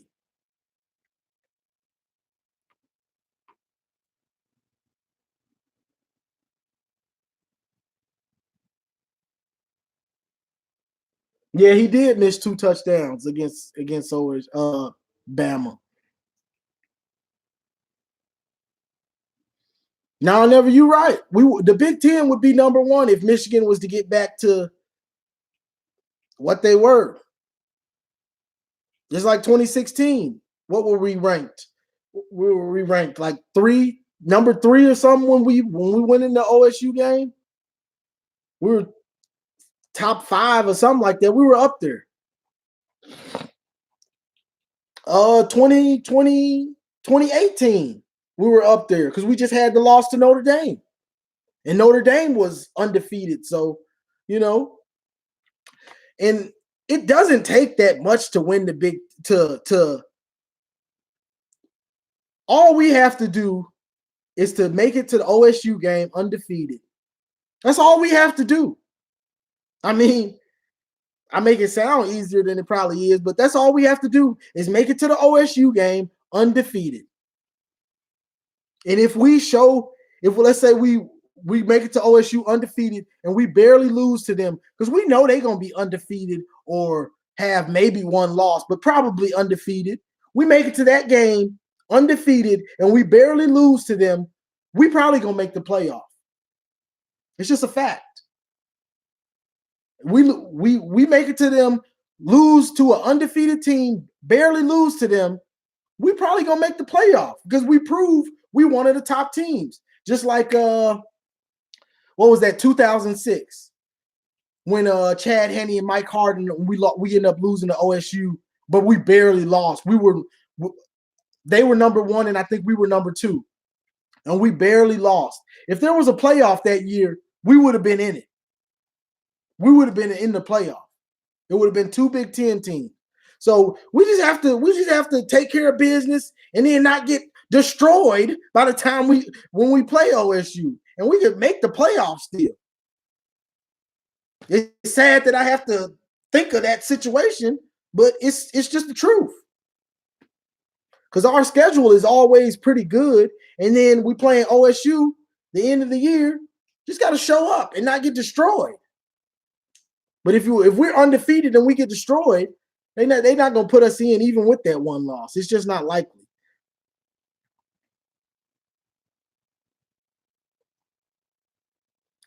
Oh, Lulu, you had to throw that in there. I'm gonna let you get away.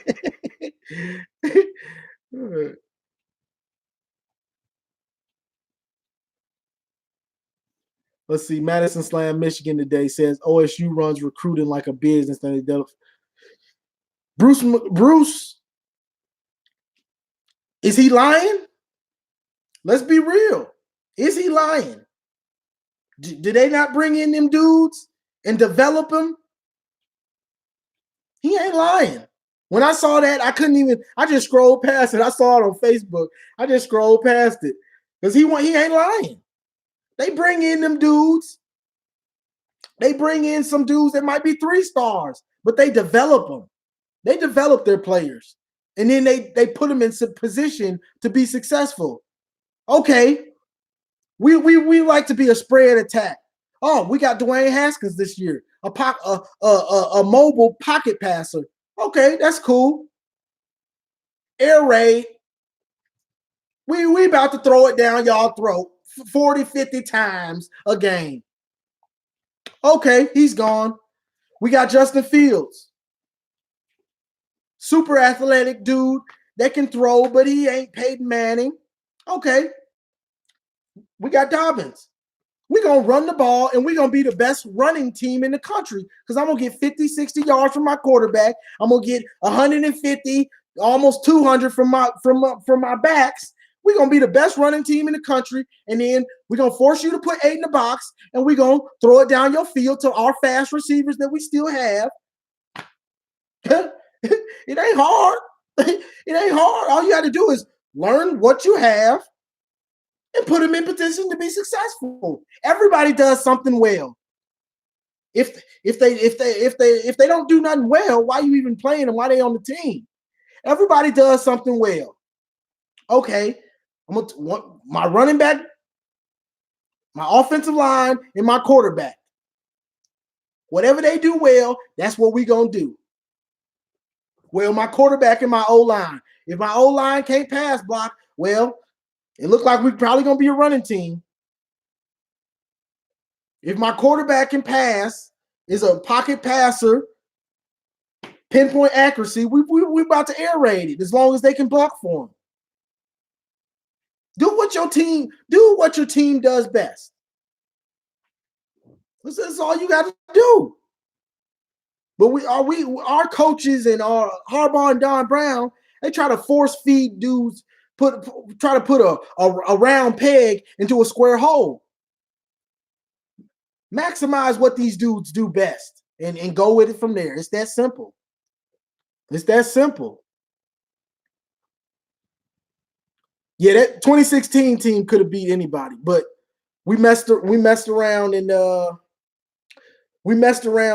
lost to Iowa, and that messed it up. We probably could have made the playoff that year with that loss to OSU because we barely lost, and it was debatable.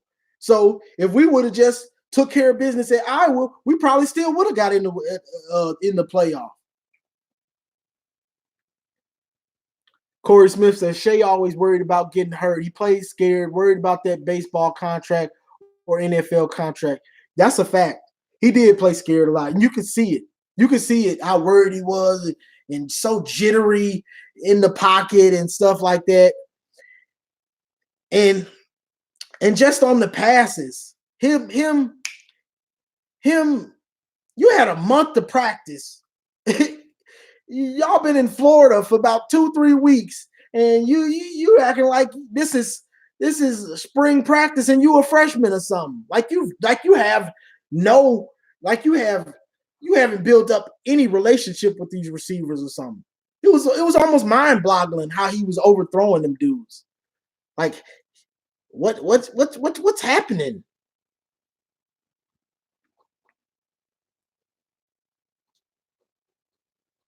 Yeah, you're right, Rock Davis. McCaffrey better learn how to slide, especially as much as he likes to run it. You ain't built like Joe, dog. You got to get down. You ain't built like no Mack truck.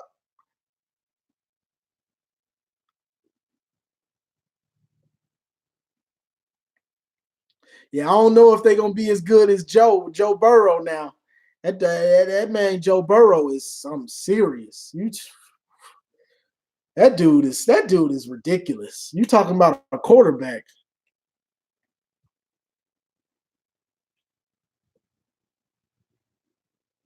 Yeah, Jamil, I'm not happy about going on the road with first year starter, whether it's Joe McNamara or Dylan, going on the road to play in Washington. Washington be having them dudes on defense.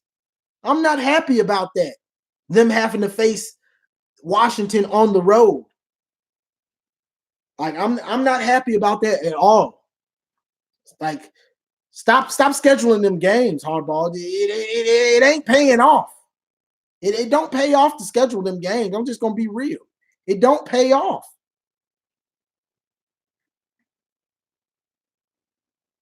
Like it just don't pay off to do that, to have them team, to play them teams. It doesn't anymore.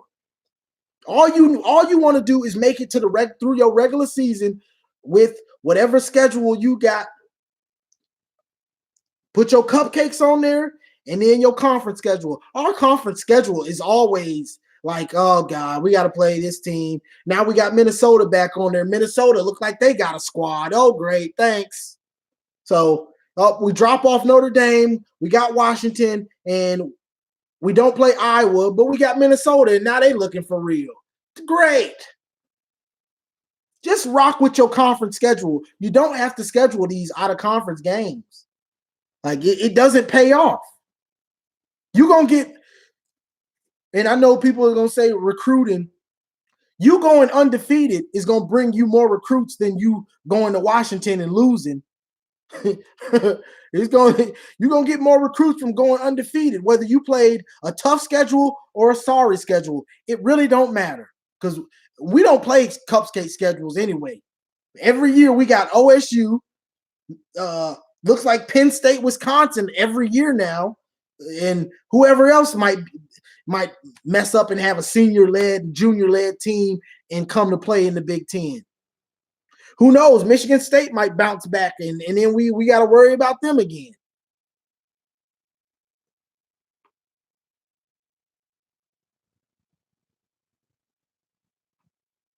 Okay, we dropped from 2 to 3 that year. Yeah, so if we don't lose to Iowa, we make the playoff. Even losing the OSU 2016, we still would have made the playoff. 2018, if we don't lose to Notre Dame the first game, we probably you can lose to 2018. We could have lost to Notre Dame, and then we run the table, we get in, or we beat Notre Dame and lose to OSU. If we would have lost to OSU in a good manner, 2018 they shredded us, so we probably wouldn't have got in because it was so embarrassing the last game of the season. So it's just it comes down to the OSU game. Can we make it to the OSU game undefeated? And then if we lose, can we lose by a field goal in the last couple minutes or seconds? But us getting destroyed, we can go undefeated and lose to them and get destroyed. We're not going to get in because we just got embarrassed on the most watched regular season game of the year. We're not going to get in that way because we're going to be the laughing stock. Like,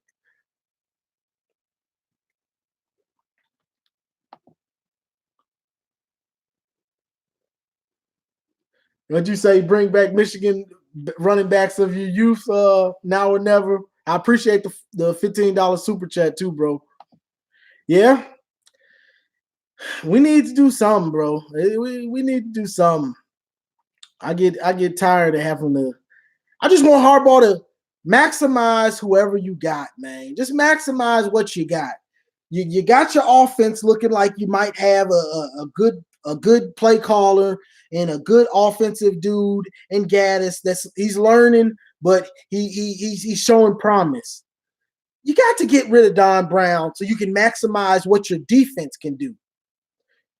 You're not gonna win the Big Ten. You're not gonna make the playoff with unless you're in the Big 12. Let me say that first. Unless you're in the Big 12 with good defense, with great offense, bad mediocre defense, or great defense and mediocre offense. You need a good offense, good or great defense. You need great offense, good or great defense. You need them both.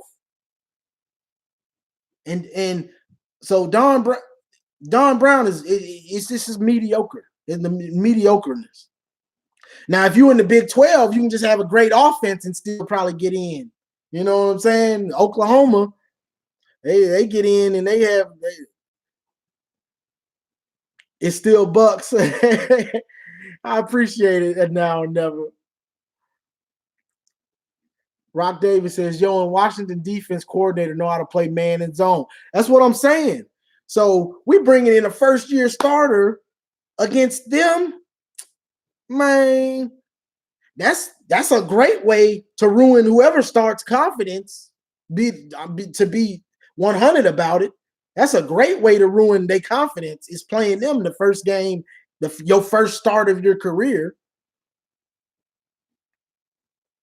That's what exactly MLB. Clemson and Bama play almost nobody each season. Clemson especially. Bama, they're gonna play some SEC teams, but Clemson, the ACC is just they don't got nobody right now. Hey, Miami showed flashes, then they back to being trash. North Carolina almost beat them this year. So just imagine if Louisville had a squad or something like that, but they don't have none of them teams are good right now. So they playing a cakewalk. Florida State is down. Michigan players and coaches need to emphasize that losing to OSU is unacceptable. Not only is it a disappointment to fans, but disappointment to former players who put the uniform. You're right about that, but what's happening is it's getting so bad that the players are getting so pumped up for this OSU game that it's causing them to make mistakes once the game starts. You have to play with a controlled rage. Because if you just out there too hype, you're gonna make mistakes, and that's part of what you see. Our players are getting so hyped for this game, then they start making mistakes, and then all of a sudden the floodgates are open, and it's 50-20 something. So you got to play with a controlled rage, but you got to have the talent, and then you got to have them to where they pump for the game, but they can. You got to harness that and control it, because it's a 4-quarter game. You can come out and hit OSU in the mouth 14-0 or whatever. Okay, we're gonna be over there celebrating. They're gonna be sitting there like, all right. They're gonna be over there stretching like, okay, all right, let's go, y'all. Y'all ready to go? They think they won. It's the first quarter still. They think they won. Let's go. Let's go. Fields, you with me? T, you with me? Olive, you with me? All right, let's go. Let's hit these boys in the mouth now. They think they won. They think they won. And all of a sudden, it's 35-17. They done rolled off 35 points. It's a 4-quarter game.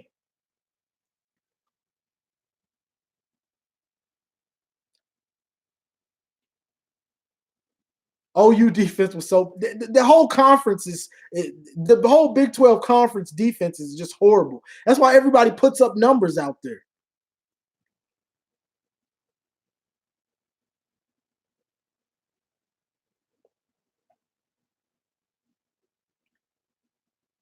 Washington, Chris Peterson can coach. That's actually one of the coaches that I wouldn't mind us getting if Harbaugh was to ever get fired or go to the NFL. I wouldn't mind us getting Chris Peterson. He took Washington to the playoff. Oh, so hey, Boise State took him to a BCS bowl game, then beat Adrian Peterson in a bowl game. Oklahoma with Adrian Peterson. This is Oklahoma when they had offense and defense.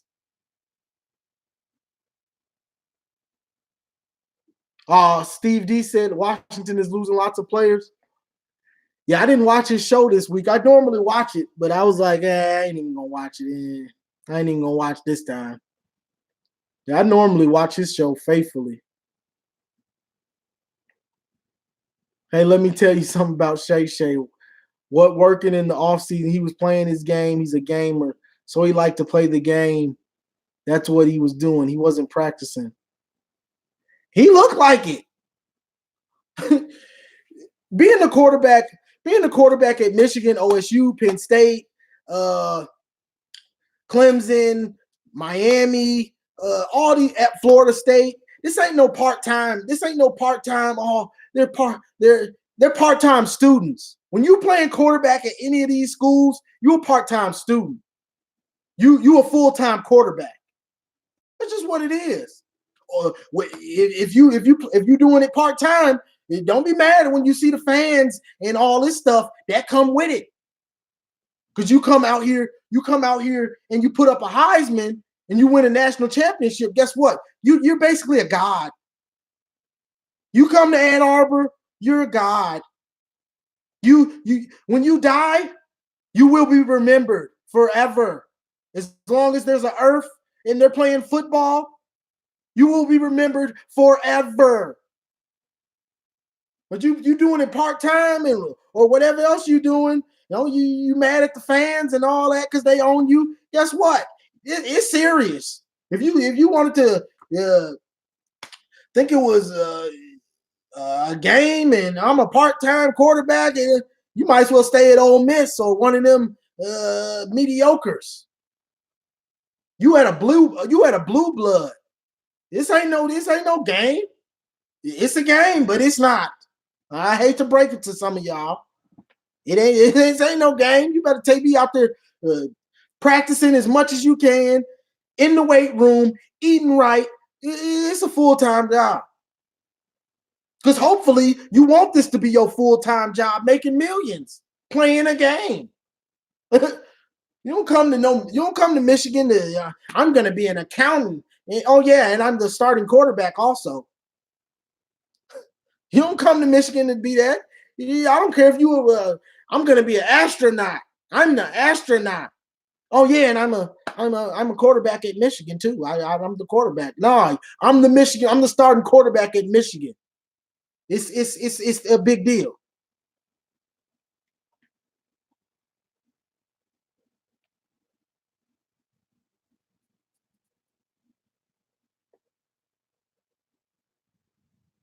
I mean, we all thought Harbaugh was going to be the truth.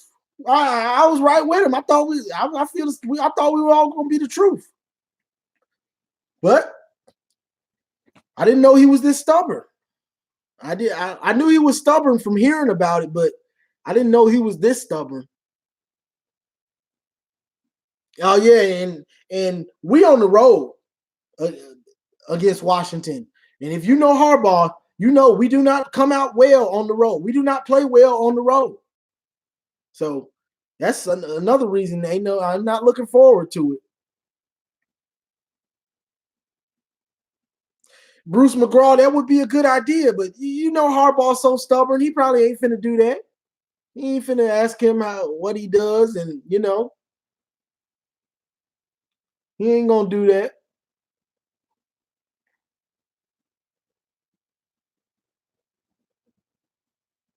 Yep, Rock Davis, you got the whole offseason, Don Brown. You need to be focusing on running zones. College football, to be honest, I wouldn't even want to run man. Why? Half the dudes can't read a defense anyway. Why would I run man so it makes it easy? Oh, okay. They in a man defense. Looks like he's coming. Okay, I got a safety on him. Okay, y'all pick this up. We got a touchdown. Hut, touchdown. It ain't hard to figure out no man defense. All you doing a man blitz scheme. All I need to figure out is who's coming on from the linebackers. Besides that, I can see, okay, I got him on him, this safety's on them, this and this. I got the running back on this other safety. It ain't hard to figure out. I want to run a zone, so you got to figure out what zone I'm in. Yeah, you see us all backpedaling, but when in the beginning, when somebody runs a zone, if you just done pre-decided who you're gonna throw to, it looks like a man at first, especially on the outside. If you in a cover two or something like that, you playing a man tight cover two, it looks like a zone at first. I mean, it looks like a man at first, but it's a zone. So half of these dudes can't read defenses, especially not no zone. So, and then in a zone defense, it's bend but don't break. Especially once you get to the red zone, the holes in the zone become very hard to pick apart. So you might move the ball from 20 to 20, but you ain't getting in this end zone. you might as well get ready to kick a field goal. You ain't getting in here. Because once you got your whole defense knowing their assignments and zones, knowing what they have to do, trusting their teammates, it's a beautiful thing. It's a beautiful thing. So, that's what I love zones.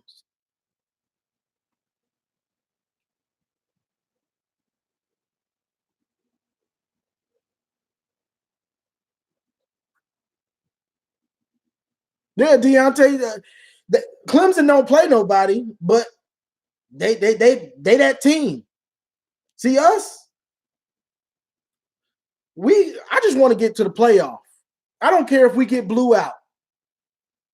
I hate to say it, I don't care if we get blew out, but I just want to get there. You know what I'm saying? Clemson done been there. They done been there, done that, been to championships, done get lost championships, and they done been there. So we know they got the talent, the coaching to play with anybody. But if you're not playing, if you're not consistent, if you're playing a cupcake schedule, that just makes it easier for you to get there.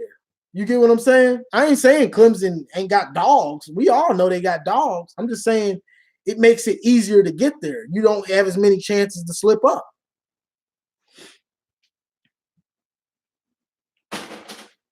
Sakan says, you seem really pissed off today. Nah, this is me normally. This is just me kind of normally. My last live video, I'm kind of getting over my cold today. I've been sick. When I did my last live, I was coming down with a chest cold and sinus infection. I'm kind of over it now, and I'm getting my energy back. And this is just a lot of stuff I've been thinking about. Y'all been coming with some really good points that I've been thinking about. When I think about Michigan and Harbaugh's stubbornness to play our backups and blowouts, when I think about Don Brown and him running man defense and stuff, this stuff makes me mad as a Michigan fan. I run hot already. I run hot. It don't take much for me to get pissed off. But the fact that when I really just start thinking about some of this stuff, it makes me mad. I'm gonna keep it real. It makes me mad. What up, Dan Reeve?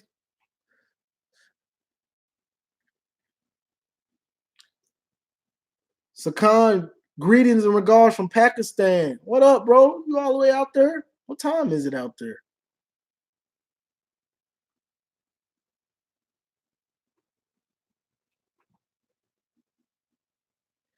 But people say that's when I do my best work is when I'm mad. At least on here, at least on my lives and videos. Bruce said, I don't see how you can watch him play. Cause I gotta watch him play, bro. I gotta watch the game. Like that's 6 a.m. out there. Man, it's 6:30 out here. Yeah, but I have to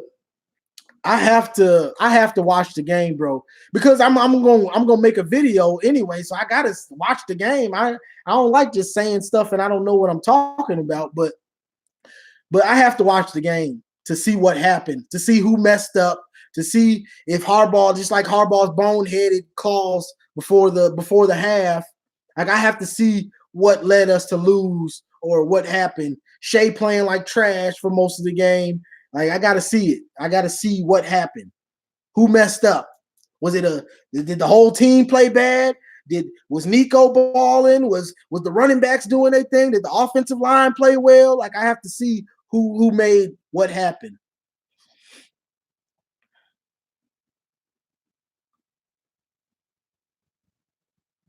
Things just been downhill since the hire of Pep Hamilton. Yeah, when we lost, what set our offense back was Harbaugh was so stubborn. This is another mistake by Harbaugh, being stubborn. Jedd Fisch, 2016, when we had a good offense, we had Jedd Fisch. He is a great offensive mind. He will progress your quarterbacks.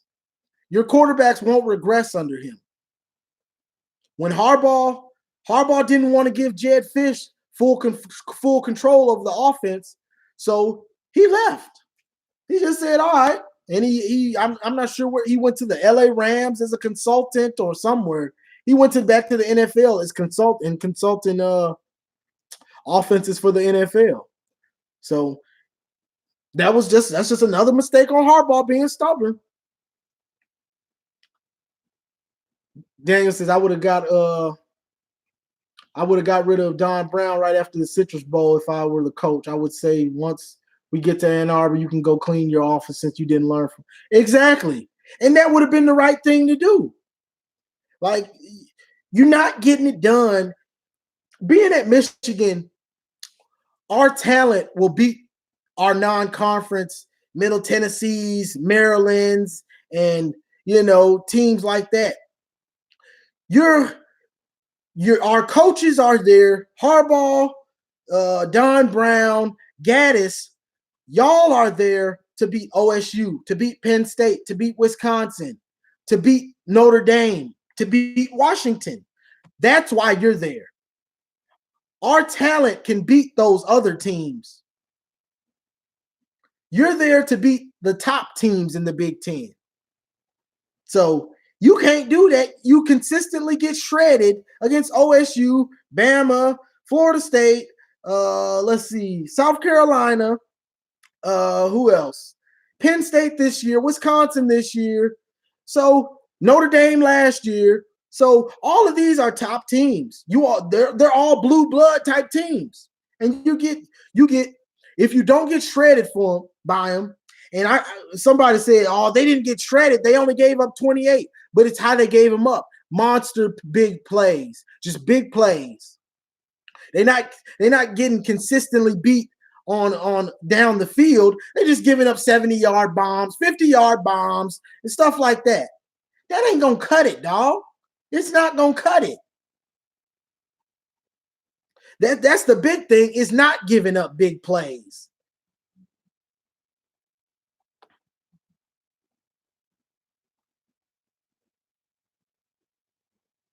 Now or never, Ohio State shut down Clemson wide receivers and running backs. Ohio State could not stop the refs.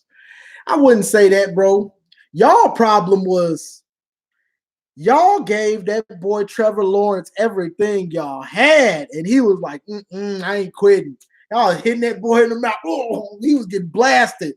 No, he picking himself up off the mat, coming back from the dead. Y'all knock him out. He go to the sideline, come out the tent, back. He back again. Did y'all safety so dirty. I'm sorry. He did him so dirty. He did that boy so bad. He did that boy so bad. He did y'all safety so bad, man. Hit him with the then hit the corner with the jump cut. I was like, whoa. Who is this? Ooh-wee. That boy Trevor Lawrence, that's a quarterback. That's the heart of a champion. He wouldn't quit, bro. Y'all, as hard as y'all were hitting him and y'all were punishing him, y'all were punishing them. He would not quit. Get on my back. And Etienne, the running back, he didn't make too many plays. He made about 3 big plays, but two of them were for touchdowns, I think. So you just had dudes that you got Trevor Lawrence and you got Etienne just making plays. Like, get on my back, y'all. Get on my back. I'm gonna carry y'all. I'm gonna carry us. We not losing today. And then Olave and Fields made the mistake at the end. I mean, the refs gonna be the refs, yo. We know, Michigan fans, we know that. We know that. The refs gonna be the refs. It's what you just got to play around it. The refs gonna do what they gonna do. They're gonna make bonehead mistake plays and make stupid calls and do all that. But it's about, okay, the end of the day, y'all had the ball, Clemson territory, chance to win. Y'all just had a miscommunication. Because when Clemson scored, honestly, Clemson scored so fast. Like, that was their best drive, the drive before Fields threw that pick. That was their best drive. They got downfield quick. Etienne took it like 30 or 40 touchdown. I don't know if I went to the bathroom or Pops was trying to watch some boxing match, and he kept turning it back and forth. And he turned it back, and y'all were already like at the 50. I was like, dang, OSU gonna end up winning this. And then y'all got down a little further, and then Fields threw that pick. So y'all were right there to take it. Y'all just didn't finish it. But y'all played a hell of a game, both of you. Clemson, that was a hell of a game. That was an instant classic. I mean, I feel for y'all. Y'all couldn't close the deal, but y'all definitely was punishing them boys. Y'all was hitting out there. And that's part of the problem too. OSU has a physicalness that we don't have. Their corners are one-on-one screens. They manhandling them receivers. They manhandling them. They coming up smacking the quarterback. I'm talking about punishing dudes. The running backs getting it. They smashing him. Big receivers they smashing him. OSU imposed their will on Clemson. Clemson just so happened to have one of them dudes at quarterback that wouldn't quit. He had a little help from the refs. I ain't gonna say he didn't, but that what was the call? What was the call? The targeting. That was targeting, bro. Like it was targeting. He just came in with his head. He smashed him. But but they just came back. They played. That's the problem though. OSU is that much more. They're physical.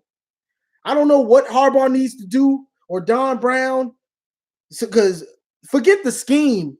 Forget your man blitz scheme. You need to have this team being physical.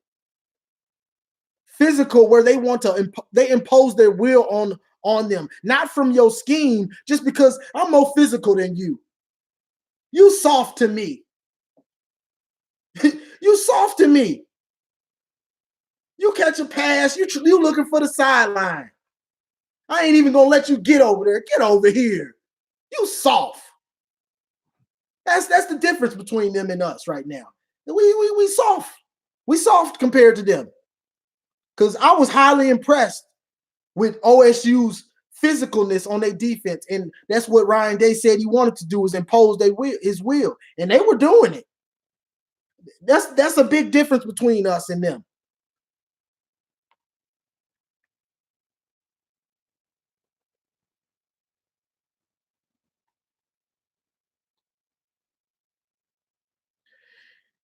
Master Obi-Wan, yeah, we do have good football, great basketball, baseball, and whatever else, but it's just like high school or whatever. Football is king. Football is king, man. That's why the NFL is number one, because football is king. Basketball is cool. It'd be great to get a championship in basketball. It would be great, but football is king. That's just how it is. Football is king. You want to be the playoff champion. That's what it's about. So I'm about to get off of here. It's been about 2 hours. So I'm about to get off of here in about a couple minutes. I'm going to read a couple more of y'all questions or whatever.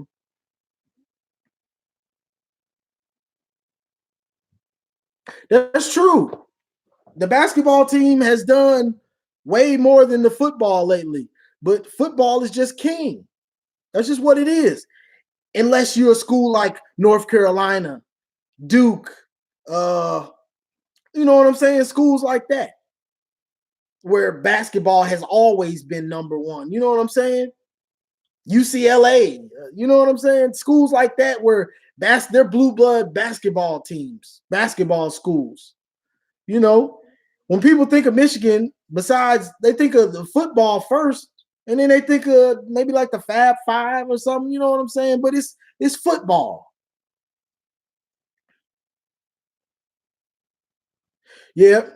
Big Butler, OSU red zone offense did cost them, but that was on Dobbins. Dobbins dropped that screen, and then he dropped that touchdown. That screen was probably going to go for a touchdown, though.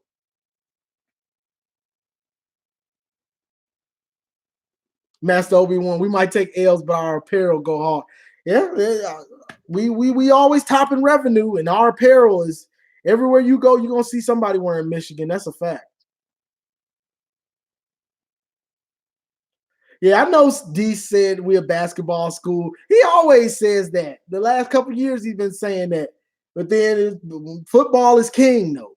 Football is king. I appreciate you, Lulu. I appreciate you. Y'all like, whoever left, like, share, subscribe. And I'm about to get off of here. But as always, go blue.